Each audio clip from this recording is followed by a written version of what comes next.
जब जब भी हमारी गवर्नमेंट आई है हमने बलदियाती इंतखाबात कराए, कमेटी ने अपना काम शुरू कर दिया है। बलदियाती इलेक्शन जो है ना ये इसी पैमाने पे इलेक्शन होते हैं, तो उसको डिले नहीं किया जाएगा। इसके बाद मेरा नहीं ख्याल कि ये बात सालों तक जाएगी, ये महीनों के अंदर ही इंशाअल्लाह की हो जानी चाहिए। नई इंडस्ट्री वजूद में आएगी, उसमें तकरीबन 1 लाख के करीब नई नौकरियां आएंगी, वो उनके चंद माह में वो नजर आएंगे। नहीं होती, मतलब इसका मकसद ये नहीं है कि हम लोगों को निकालें। केपी में क्या हो रहा है, केपी में से डींगे मारी जा रही है। ये वजीर आला है कि ये कोई खलंडरा है कोई वहां पे बैठा हुआ। इस तरह तो गली महल्ले में कोई बदमाश नहीं करता जिसने करते वो कर रहा है। ये लाहौर का अगले 1.5 सालों में ये पूरा प्रोग्राम मुकम्मल होगा। जब मुकम्मल होगा हम ये दावा कर सकेंगे कि कोई एक भी आपको टूटी गली मिल जाए। 12.5 एकड़ से छोटे किसानों को बगैर सूद कर्जा देने जा रहे हैं। 9 मई की वजह से लोगों के इन्वॉल्वमेंट साबित हो चुकी है, लेकिन अदालतों में उनको अगर रिलीफ मिलेगा तो ये मैं समझता हूँ कि ये कौम पूछेगी।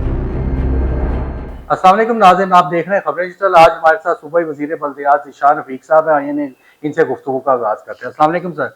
वालेकुम सलाम। सर, सबसे पहले ये पूछना चाहता हूँ कि आपका जो डिपार्टमेंट है बल्दियात है, पंजाब में बल्दियाती इंतखाबात कब हो रहे हैं और इक़्तिदार कब ग्रास रूट लेवल पे शिफ्ट किया जा रहा है? जी बिस्मिल्लाहिर्रहमानिर्रहीम। सबसे पहले तो मैं आपको बताऊं जी, पाकिस्तान मुस्लिम लीग नून की एक तारीख है कि हमने जब जब भी हमारी गवर्नमेंट आई है हमने बलदियाती इंतखाबात कराए हैं। तो ये हमारा ट्रैक रिकॉर्ड है। मैं समझता हूँ तो लोगों को इस बात पे बिल्कुल यकीन होना चाहिए कि पाकिस्तान मुस्लिम लीग नून फिर से इस चुनाव में भी बलदियाती इंतखाबात कराएगी। और इस सिलसिले में चीफ मिनिस्टर पंजाब ने हुकूमत के बनते ही तकरीबन कोई पहले 1 महीने के अंदर एक कमेटी फॉर्म की थी। उस कमेटी ने अपना काम शुरू कर दिया है। 70-80% काम हम मुकम्मल कर चुके हैं उस कमेटी में। तो हमने मसवदा तैयार करना है और उसके बाद हम इसको लेके जाएंगे कैबिनेट के सामने। फिर ऑब्वियसली एक कानून साजी का प्रोसीजर शुरू होगा। कानून साजी होने के बाद जो है ना इसकी आगे फर्दर जो है ना वो जिम्मेदारी बन जाएगी इलेक्शन कमीशन पाकिस्तान की। तो बिल्कुल हमारी हुकूमत इसमें टोटल तावन करेगी। तो वो जब भी इलेक्शन कमीशन ऑफ पाकिस्तान कराना चाहेगा तो बिल्कुल हम उसके साथ खड़े होंगे। सर, अभी तीन माह हुए हैं हुकूमत को आए हुए, आपका क्या ख्याल है? कोई आइंदा इस साल के एंड में, कुछ साल बाद, 2 साल, इसमें एक प्रोसेस तो है ना जी। असम्बली से बिल पास होने के बाद भी आपको पता है कि डिलिमिटेशन होती है। डिलिमिटेशन में 3 माह लगते हैं, 4 माह लगते हैं, 5 माह लगते हैं। ये तो इलेक्शन कमीशन ऑफ पाकिस्तान इसका एक शेड्यूल जारी करेगा। फिर उसके बाद क्योंकि बल्दियाती इलेक्शन जो है ना ये आपको पता है इसका एक वो काफ़ी इसका वसी पैमाने पे इलेक्शन होते हैं और ये नॉर्मली फेज़ वाइज होते हैं। तो इंशाअल्लाह इसके मरहलों का आगाज़ जो है ना शुरू हो जाएगा एज सुन एज जो इसकी डिलिमिटेशन होगी। तो उसको डिले नहीं किया जाएगा इसके बाद। तो मेरा नहीं ख्याल कि ये बात सालों तक जाएगी, ये महीनों के अंदर ही इंशाअल्लाह की हो जानी चाहिए। सर, पंजाब हुकूमत महंगाई, अशिया खुर्दोनोश की कीमत में कमी की दावेदार है। देखने में ये आया है कि इसके सम्राट अभी तक आम आदमी तक नहीं पहुंच सके। इसकी बुनियादी वजह क्या है? तो मेरा ख्याल है कि ये बात भी नहीं है कि आम आदमी तक सम्राट नहीं पहुंचे। मुझे बताएं कि आटे की कीमत कम हुई है क्या? लोगों तो वो कम कीमत पे नहीं मिल रही आटा। आपके सामने है चिकन की कीमत बहुत कम हुई है क्या? लोगों को नहीं मिल रहा है चिकन कम कीमत पे? सब्जियां जो फल हैं इनकी कीमतें पिछले 4 माह पहले का आप रिकॉर्ड उठा के देख लें क्या कीमतें थी और अब देख लें क्या कीमतें हैं। कम हुई हैं, आपको मिलती हैं कीमतें कम। अगर कहीं कोई इश्यूज आते हैं, कोई कंप्लेंट्स आती है तो उसको बिल्कुल एफिशिएंटली उसको हैंडल किया जाता है। और बिल्कुल इस पर चीफ मिनिस्टर पंजाब की ज़ीरो टॉलरेंस है कि महंगाई को जो मसनूई महंगाई है वो बिल्कुल नहीं होने देंगे। और बिल्कुल इस पर हम सब लोग पूरी गवर्नमेंट कमिटेड है।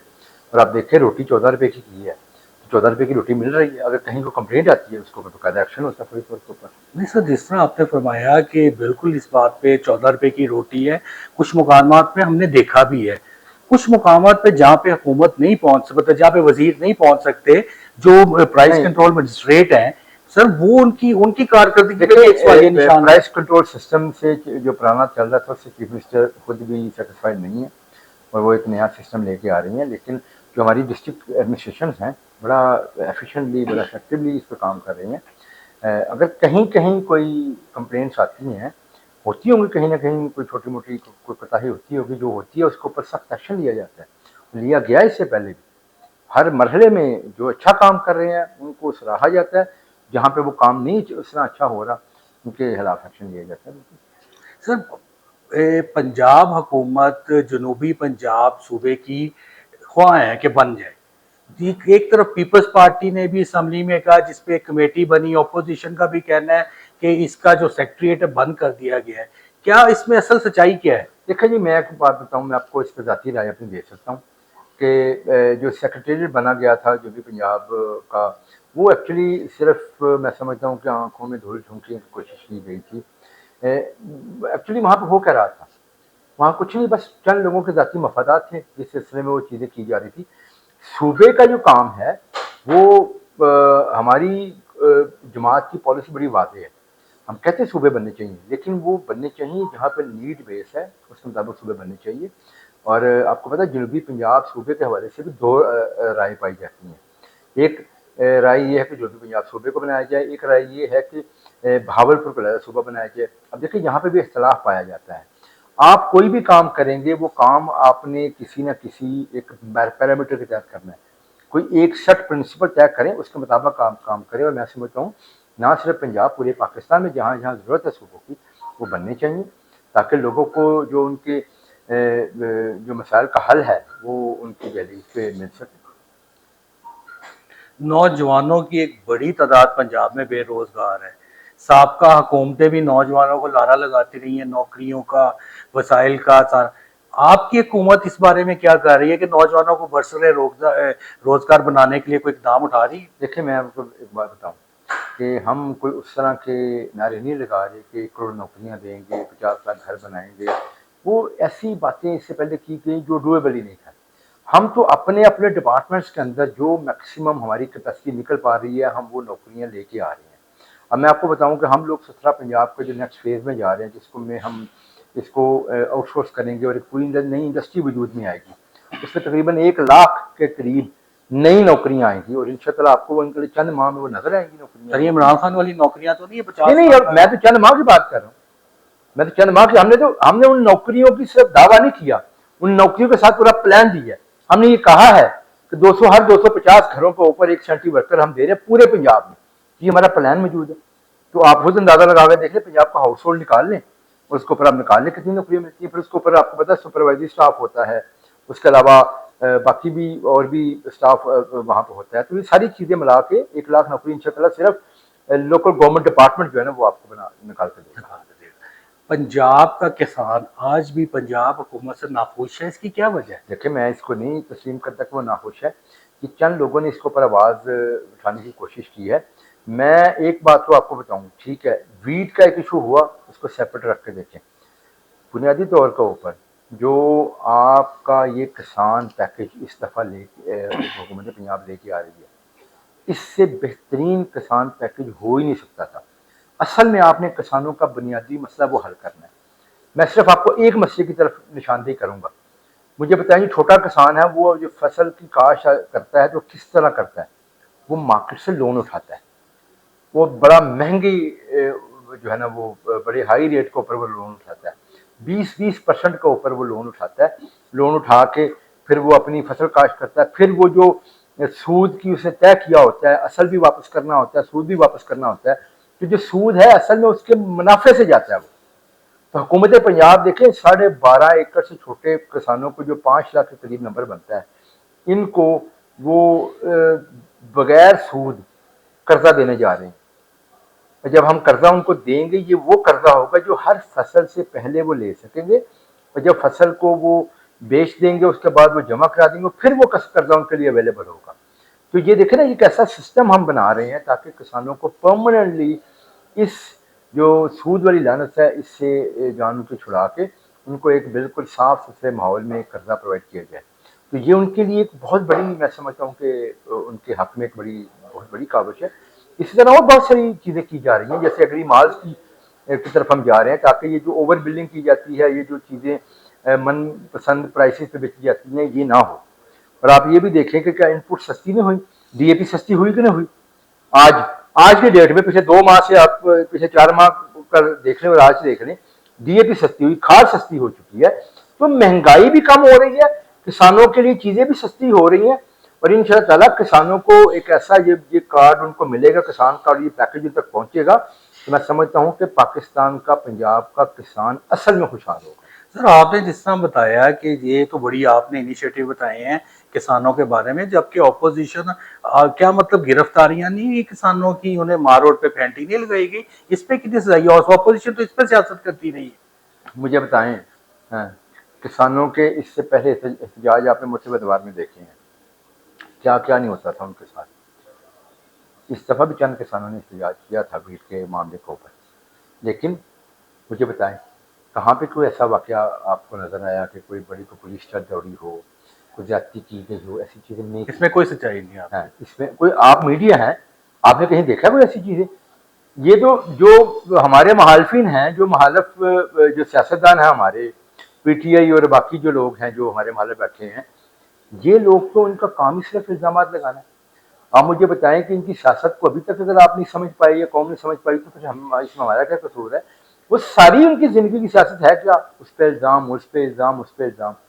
बाद में जब इल्ज़ाम को साबित करने का मौका आता है तो भाग जाते हैं उस चीज़ से। सर आपने जिस तरह पीटीआई का जिक्र किया, आपके अपोजिशन लीडर जो पंजाब असम्बली है वो खुद 9 मई के मुल्ज़िम है, तो सर इसका मतलब क्या क्या 9 मई के मुल्ज़िमों के खिलाफ कार्रवाई होनी चाहिए? अगर होनी चाहिए तो अब तक क्यों नहीं हो सकी? बिल्कुल होनी चाहिए। सर अब हम तक तो क्यों नहीं हम हो तो सकी? आवाज उठाते हैं इसके ऊपर।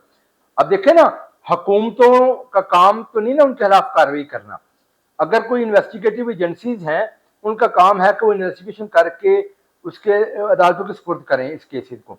इन्वेस्टिगेशन हो चुकी हैं, लोगों के इन्वॉल्वमेंट 9 मई की वजह से साबित हो चुकी है। देखिए अदालतों में उनको अगर रिलीफ मिलेगा तो ये मैं समझता हूँ कि ये कौम पूछेगी, कौन पूछेगी अदालतों से, क्योंकि इससे पहले भी अदालतों ने बहुत सारी ऐसी आप देखे हैं कि ऐसे इस तरह के फैसले आए हैं तारीख में जो कौम पूछती है, जिसका जवाब नहीं है। जुल्फ़िकार अली भुट्टो की फांसी का फैसला का जवाब है अदलिया के पास। मियाँ नवाज शरीफ को जब निकाला गया यहाँ से, उनकी गवर्नमेंट को ख़त्म किया गया, जवाब है अदलिया के पास? नहीं है। तो ये भी तारीख पूछेगी जब पाकिस्तान की रियासत के ऊपर हमला किया जा रहा था तो फिर उन मुल्ज़िमान को रिलीफ किसने दिया, किस वजह से उनको रिलीफ दिया गया, तो तारीख ये बात पूछेगी। पंजाब हुकूमत ने कुछ इदारों की डाउन साइजिंग और उसको बंद करने के लिए कमेटी बनाई है, जिसका सालाना करोड़ों अरबों रुपए की बात कहते हैं बचत होगी। इस हवाले से ये बताइएगा कि जो डाउन साइजिंग किए गए लोग होंगे उनकी नौकरियां जाएंगी, कैसे इसको डाउन देखा जाएगा? साइजिंग इस तरह नहीं होती। मतलब इसका मकसद ये नहीं है कि हम लोगों को निकाल रहे हैं। ये हम लोगों का एक सवाल था जो नहीं, मैं अर्ज करता हूँ आपको। एक्चुअली ये है कि कोई एक काम है जो एक से ज्यादा इदारे करते हैं, तो वो किसी एक शख्स की जिम्मेदारी तय का तयन नहीं किया जाता, किसी इदारे का जिम्मेदारी का तयन नहीं किया जाता। मैं मिसाल देता हूँ आपको। लोकल डेवलपमेंट है, ये कौन कौन करता है? ये आपका लोकल गवर्नमेंट डिपार्टमेंट करता है। ये जो हमारे बल्दिया के इदारे हैं वो करते हैं। ये हमारी वासात करती हैं, हमारा पब्लिक हेल्थ इंजीनियरिंग डिपार्टमेंट करता है। ये सारे काम, इवन हमारे डेवलपमेंट अथॉरिटीज भी ये काम करती हैं। अब ये सारे जो हमारे काम हैं, ये एक काम है, ये 5 डिपार्टमेंट्स कर रहे हैं। तो इससे होता क्या है कि कोई किसी का आपस में सिस्टम मौजूद नहीं है। अब मैंने ये पंजाब असम्बली के फ्लोर पे ये बात की कि अभी लंबी बात हो जाएगी कि पब्लिक इंजीनियरिंग डेवलपमेंट करती है, लेकिन उसके बाद उसको चला नहीं सकती। कोई एक स्कीम बनाएगी, वो चलाते नहीं है, जिसकी वजह से होता क्या है, सैकड़ों अरबों रुपए की स्कीमें बन गई, बनने के बाद वो चल न सकी और वो वैसे के वैसे पड़ी हैं, अबंडन हुई पड़ी हैं। तो हम ये कर रहे हैं कि हम अदारों की जिम्मेदारी का तयन कर रहे हैं। अगर तयन होगा तो फिर वो जो HR वहाँ पे मौजूद है वो उसके साथ जम होगी। ये नहीं कि वो ज़ाया हो जाएगी, उनको नौकरी से कोई इदारों को निकाल जम कर दिया जाएगा। उसमें एक्चुअली इफेक्टिवली काम इस तरह किया जाएगा कि जो डुप्लीकेशन ऑफ वर्क है उसको खत्म किया जाएगा। एक अदारा एक काम करेगा। अब फिल्ट्रेशन प्लांट्स हैं, वो बल्दिया भी लगाती है, जो कि गवर्नमेंट भी लगाता है, डिपार्टमेंट भी, पब्लिक इंजीनियरिंग वाले भी लगाते हैं, वासा वाले भी लगाते हैं, अभी पाक अथॉरिटी वाले भी लगाते हैं। ये एक बंदे को लगाना चाहिए। ये लोगों का मसला नहीं है कि एक शहर के अंदर 10 जो है ना वो फिल्ट्रेशन प्लांट किसी एक अदारे ने लगाए हैं, 10 किसी और ने लगाए हैं, 10 किसी और ने लगाए हैं। तो 10 चल रहे होते हैं, 10 बंद होते हैं, फिर अगले 10 चल पड़ते हैं, फिर अगले 10 बंद हो जाती हैं। तो ये काम इस तरह नहीं होना चाहिए। ये एक अदारा करे ताकि उसकी जिम्मेदारी हो। फिर उससे पूछा जाएगा कि फिल्ट्रेशन प्लांट क्यों बंद है। उन्हें पता होगा कि पंजाब के अंदर इतने हजार फिल्ट्रेशन प्लांट हैं, इनकी O&M की ये कॉस्ट होगी, वो कॉस्ट उनको प्रोवाइड की जाएगी ताकि तमाम वो जो सहूलतें वहां पे मौजूद हैं उससे लोग इस्तेफादा उठा सकें। सर पंजाब लाहौर देख लें, लाहौर की मेन शायरा तो ठीक है सड़कें, लाहौर के अंदर कुछ ऐसे इलाके हैं, अगर आप कहें तो मैं नाम कोट कर सकता हूँ, नश्तर चले जाएं, गुजर कॉलोनी चले जाएं, आप लाहौर को छोड़ के इससे थोड़ा सा बाहर निकलें, इतनी इतनी बड़ी सड़कों में खड्डे हैं, क्या मतलब पंजाब में सड़कें क्यों नहीं बन आप सकती? बिल्कुल ठीक कह रहे हैं। देखिए मेरी बात सुने, इस पे बुनियादी वजह क्या है? इसमें बुनियादी वजह है पिछले 5, साढ़े 5, 6 सालों के अंदर कोई डेवलपमेंट के काम नहीं। 5 साढ़े साल आपकी हुकूमत भी तो आती है। नहीं, नहीं हमारी हुकूमत 2018 से पहले तो पंजाब में आपकी गवर्नमेंट 2018 में ये सूरत नहीं थी। 2018 में ये सूरत बिल्कुल भी नहीं थी। आप खुद जाके देखें। देखिए ये जो आपका इंफ्रास्ट्रक्चर होता है ना, इसको रेगुलर मेंटेनेंस रिक्वायर्ड होती है। अगर कोई टूट फूट हो जाती है तो उसको फौरी तौर पर मेंटेन करते हैं, बच जाती है रोड। जब उसको 5 साल आपने रिपेयर ही नहीं करना, तो वो जो 10% टूटी होगी वो 80% टूट जाएगी 5 साल। लोग नमाज नहीं पढ़ तो सकते एक्चुअली आज। नहीं, बात हकीकत है। ये बात बिल्कुल ठीक है। गलियों में नहीं निकल गलियों में सकते ये हैं। इशू है, लेकिन इसका गटर उनके देखिए, नहीं सही। ये आप अब देखिए लाहौर के हवाले से चीफ मिनिस्टर पंजाब एक लाहौर रिवैम्पिंग प्रोग्राम लेके आ रही है। सिर्फ इस लाहौर बजट या में पंजाब रिवैम्पिंग? मैं बताता हूँ आपको, लाहौर को सेपरेटली कर रहे हैं, पंजाब को सेपरेटली कर रहे हैं। और पंजाब में भी हमने स्पेसिफिकली इसी पर्पस के लिए एक पूरा प्रोग्राम रखा है, ताकि इसको एक सिस्टम के तहत, एक प्रोग्राम के तहत एग्जीक्यूट कराया जाए। ये ना हो कि जब दिल जिसका दिल चाहे वो जो सी मर्जी गली बना दे। नीड बेस्ड काम होगा। और आप देखें इंशाअल्लाह ये लाहौर का अगले 1.5 सालों में ये पूरा प्रोग्राम मुकम्मल होगा। जब मुकम्मल होगा तो लाहौर में हम ये दावा कर सकेंगे कि कोई एक भी आपको टूटी गली मिल जाए तो आप हमें पकड़ लीजिए। पर बहुत बड़ा दावा कर रहे तो हैं। ये इंशाअल्लाह आपको करके दिखाएंगे। हमने इसकी प्लानिंग की हुई है। तो ये दावा इसलिए नहीं कर रहे, हमने तो दावा किया था कि हम पंजाब को साफ करेंगे, हमने करके दिखाया। अल्हम्दुलिल्लाह करके दिखाया। आपकी विल हो, आपकी क्लैरिटी हो माइंड की, तो आप काम कर सकते हो। और अल्लाह के फजल से वज़ीर आला पंजाब मरीम नवाज शरीफ की हुकूमत ने ये साबित किया है कि दावा करते हैं, अल्लाह के फजल से वो हम करके भी दिखाते हैं। तो जाते जाते सिर्फ 2 सवाल है मेरे। निगरान गवर्नमेंट में जो मंसूबे की शुरू किए थे, एक तो मुझे ये बताइएगा क्या निगरान गवर्नमेंट इसकी मैंडेट रखती है, और दूसरा ये बताइएगा क्या मौजूदा हुकूमत निगरान गवर्नमेंट के जो मंसूबे थे उनका ऑडिट करवाएगी? देखिए एक मैं आपको बात बताऊँ, बुनियादी तौर पर निगरान गवर्नमेंट के अंदर डेवलपमेंट के काम उस तरह नहीं हो सकते, लेकिन निगरान हुकूमतें अगर कोई किसी इलाके में कोई इमरजेंसी वाला काम हो जाए, सर पुल बनाना है इमरजेंसी? मेरी बात सुनिए ना, देखें होते हैं चीज़ें ना, लोगों की तकालीफ को देखें आप। जहाँ पे कोई पुल बनता है, कहीं सड़क बनती है, आप देखें वहाँ से अगर हज़ारों लाखों के हिसाब से ट्रैफिक काउंट हो, तो वो सब लोग तकलीफ से गुजरते हैं ना। तो क्या हुकूमत निगरान हो या दूसरी हो, लोगों का ये मसला नहीं होता। लोग कहते हैं हमारा मसला हल करें। और अगर किसी ने अच्छा काम किया तो उसकी तारीफ करनी चाहिए। हम हर बात पे हमें एतराज़ नहीं करना चाहिए। जिन लोगों ने काम बिल्कुल नहीं किया, देखिए ना, अगर निगरान हुकूमत ने पुल बनाया तो पुल जो है ना इसी जमीन पे पड़ा हुआ है ना, लोगों के काम आ रहा होगा ना, वहां से लोगों को फायदा पहुंच रहा होगा ना। ये आप कह सकते हैं कि इतना फायदा पहुंच रहा था, इतना नहीं पहुंचा, लेकिन फायदा पहुंच रहा होगा। लेकिन जिन लोगों ने काम किए नहीं है, जिन लोगों ने जो कर्जों का नारा मारते थे, जब 24,000 अरब का कर्जा जब वो आए थे, उस वक्त था पंजाब के ऊपर, पाकिस्तान के ऊपर, वो 50,000 पे छोड़ के चले गए और एक मनसूबा ना लगाया, तो उनकी क्या कारकर्दगी है? उनसे कौन नहीं पूछता? उनसे हमें पूछना नहीं चाहिए उनसे कि भाई आपने 50,000 का कर्जा चढ़ा दिया इस मुल्क के ऊपर। दावे तो बड़े बड़े करते थे, डींगे बड़ी बड़ी मारते थे, लेकिन उसके बाद आपने किया क्या है? तो ये हमें उनसे पूछना चाहिए, उनका ऑडिट करें। सर दूसरा सवाल मेरा रहेगा कि लेकिन जो काम कर रहे हैं, काम करने के ऊपर हम सवाल उठा देते हैं कि आपने ये काम किया है। आपने काम करने वाले पे आपको सवाल, उसको देखें, उसको आप फीडबैक दें, कोशिश करें वो काम बेहतर से बेहतर करे। लेकिन जो काम कर ही नहीं रहा, सवाल तो उसको ऊपर उठाएं। अब केपी में क्या हो रहा है? केपी में सिर्फ डींगे मारी जा रही हैं। केपी में जाकर वो कहते हैं जी मैं ये बटन ऑफ कर दूंगा, पूरे मुल्क की बिजली बंद कर चुके हैं वो। देखें कि ये हरकतें आपको जेब देती है? क्या ये कोई ये वजीर आला है कि ये कोई खलंडरा है कोई वहां पे बैठा हुआ? वो तो कोई इस तरह तो मेरा हाल है कोई गली मोहल्ले में कोई जो बदमाशी करता जिसने फिर एक बात का जवाब मुझे दीजिएगा। सवाल है मेरा, वजीर आला KPK ने तड़ी लगाई पहले कि मैं बटन ऑन कर दूंगा, कल उन्होंने अपनी लाइन क्रॉस की, बटन दबाया भी, चलाया भी और टीवियों पे दिखाया भी। वफाक में आपका वजीर आजम बैठा है, क्या कार्रवाई की? आपके वजीर दाखिला का फोन गया, 2 मुज़ाकरात के लिए टाइम रखा गया, कि कार्रवाई क्यों नहीं करते? देखिए मेरी बात सुने, बात ये है, अगर आप ये बात करेंगे तो फिर मैं समझता हूँ कि हमारे जितने भी स्टेट के पिलर्स हैं ना, उनको ये सोचना चाहिए कि हुकूमत का काम है हुकूमत करे, लेकिन जब भी कोई हुकूमत काम करनी जाती है उसके रास्ते में हमारी अदलिया की तरफ से रुकावटें आनी शुरू हो जाती है। नहीं सर, फिर एक क्या ये काम नहीं हुए मुझे बताएं इससे पहले? क्या उनको रिलीफ नहीं मिल रहा? उनको वो इस तरह की बदमाशी क्यों कर रहे हैं? वो पूरी कौम को हर मुसीबत में क्यों डाल देते हैं चौथे दिन? क्योंकि उनको रिलीफ मिलता है। उनको जब अदालतों से बिला वजह का रिलीफ मिलेगा तो ये चीजें करेंगे। एक आम आदमी अगर तो हमें पाकिस्तानी बन के सोचना सर, एक आम आदमी अगर ये काम करता उस पर FIR होती, क्या वज़ीर आला KP पे FIR होनी चाहिए? बिल्कुल होनी चाहिए। अगर उन्होंने देखा ना, उन्होंने 25 करोड़ आवाम को वो रिस्क पे डाल रहे हैं। वो बिजली जो है ना, वो अब क्या पंजाब कल को बात करे कि जी क्योंकि हम गंदम पैदा करते हैं तो ये हमारा इसके सबसे हक है। पंजाब ने हमेशा बड़े भाई का सबूत दिया। पंजाब ने अपने हिस्से को काट के छोटे सूबों को वो हिस्सा दिया। जब कभी कोई इमरजेंसी आती है तो पंजाब अपने रिसोर्सेज को वहां पर भिजवाता है। क्या रिसेंटली हमारे मोबाइल हॉस्पिटल गया कि नहीं गया? KP में गया। उनके पास वैसी कोई सहूलत है ही नहीं है। उनकी आवाम को भी पूछना चाहिए उनको कि भाई ये तुम लोग क्या करते रहे हो। तीसरा टर्न्योर उनका चल रहा है वहां पे। उन्होंने आज तक वहां पे कोई हॉस्पिटल नहीं बनाया। आज भी कोई इमरजेंसी आती है पंजाब की तरफ देखते हैं और उसके बदले में KP से अगर इस तरह की हरकतें KP का चीफ मिनिस्टर करेगा तो मैं नहीं समझता KP की आवाम उसके साथ है इस तरह की चीजों में। वो पाकिस्तानी है, हम सब पाकिस्तानी हैं। लेकिन कोई एक शख्स इस तरह की हरकतें करता है तो उससे लाजमी पूछना चाहिए हमें, उससे अदालतों को भी पूछना चाहिए, उसके साथ किसी को खड़ा नहीं होना चाहिए क्योंकि ये रियासत और मुल्क सबसे ऊपर है, बाकी चीजें सारी इसके बाद है। Sir, thank you very much, आपने टाइम दिया, बहुत शुक्रिया।